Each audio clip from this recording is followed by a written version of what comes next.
Good morning, guys. Got my drive shaft this morning, new universal joint, as you can see. I'm standing in the garage right now because it's snowing out. Yeah, perks of living in Canada. But anyways. Oh, here's a little sneak peek of what's going on the truck next, if you guys know what that is. I'm excited for that. I'm probably going to do a video on that too. But anyways, this morning I'm going to be lying down in the snow over there. Going to install this drive shaft. Put the front drive shaft, put the crossmember back in. And I haven't gotten my oil yet. I'm going to be going with just some Mopar oil from the dealership. I'm not going to be buying any I'm not going to be buying any like Royal Purple or anything like that. I'm just going to go stock. But should be good. Hey, so I'm not really filming much right now because I'm lying down in snow and water and it's just cold. So to me to grab the camera and actually film it, it's not really tempting right now.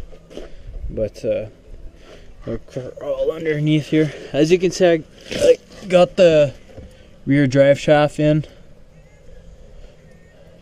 And then we're about to just bolt on the front drive shaft. And then basically after that I'm going to put the cross member in. And then quickly do the connections. I also went to the dealership this morning. Spent almost $200 on some transmission oil here. So it's fully synthetic Mopar. I don't know if you guys could read that, but it says formulated for the NV4500 5-speed wide ratio transmission. So that's the oil for that. Super expensive, guys. So if you're just doing a random oil change, don't do it. It's so expensive. But yeah, so I'll catch you guys up in a bit. Okay, so I'm putting the cross member back in. Just a little trick when you're doing this. If you have one of these, I don't know what to call it. I guess an expander. That's geez, I actually don't know what it's called. But so you put it in between your frame.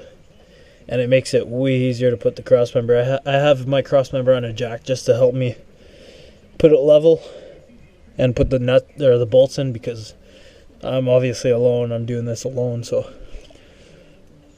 it's good to have jacks and stuff like this to help. But other than that, we're on good track. We're doing good time. It's just really shitty. I'm all wet and cold, but whatever. Gotta love working on these second gens. Hey guys, so yesterday it kind of got dark and I stopped filming, so I got the cross member back in. Right now I'm just draining the old transfer case fluid. I got the cross member back in, everything's bolted up, my drive shaft are all good to go. As you can see, the truck's in a different spot because last night I moved it. I just put some old ATF fluid that I had just so I could start it, move the truck, and then I went to the store, bought some new ATF just to throw in there. And yeah, so right now what I'm doing is I'm gonna change the fluid in here. And then we are going to do the wiring. Last night I just did some quick connections just so I could start it and move it. But yeah, I'm going to do a better job today. I'm going to do some crimps. It's going to look good and it's going to be proper. So, alright, I'll catch you guys up with that. So for the wires, basically the only one you're going to use is this yellow capped one coming from the engine. All the other ones, like the 7-prong one and where's the other one? Right here. The blue face one you're not going to touch. You don't need those.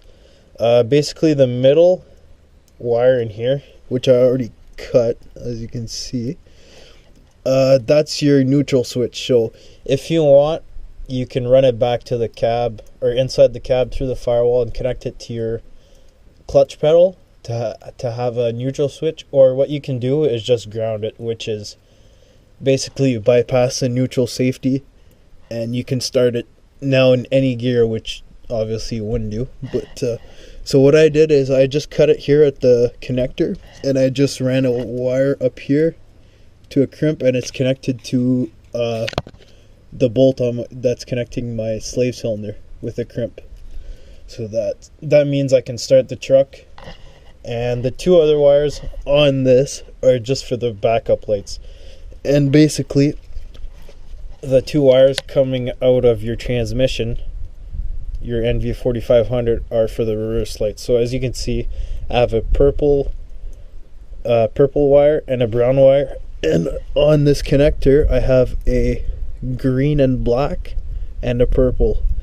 So I'm going to cut the purple, connect it with the other purple from the transmission, and the green and black goes with the brown wire going to the transmission.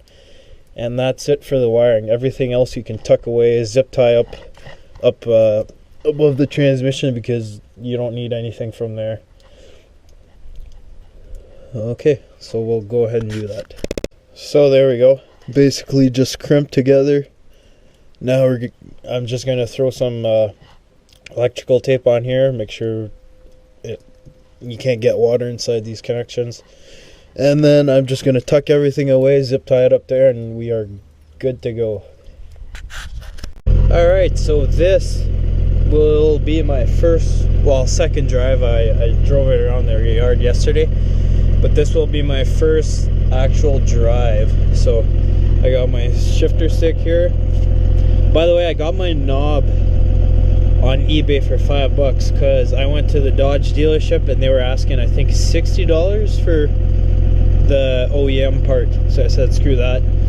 The stick I couldn't find anywhere, so I went to Dodge. That was $100. Crazy. And I'm also missing the boot. That's why it's kind of loud in here.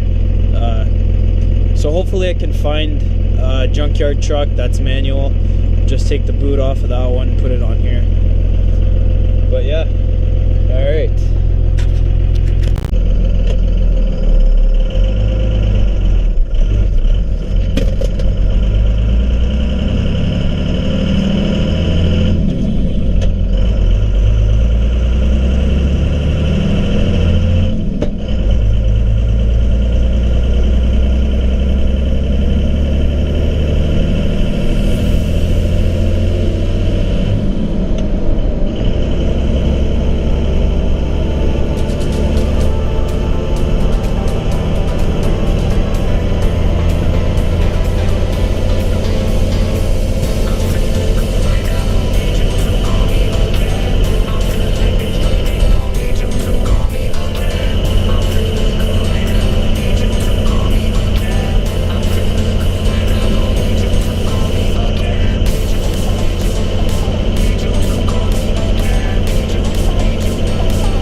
truck around, take it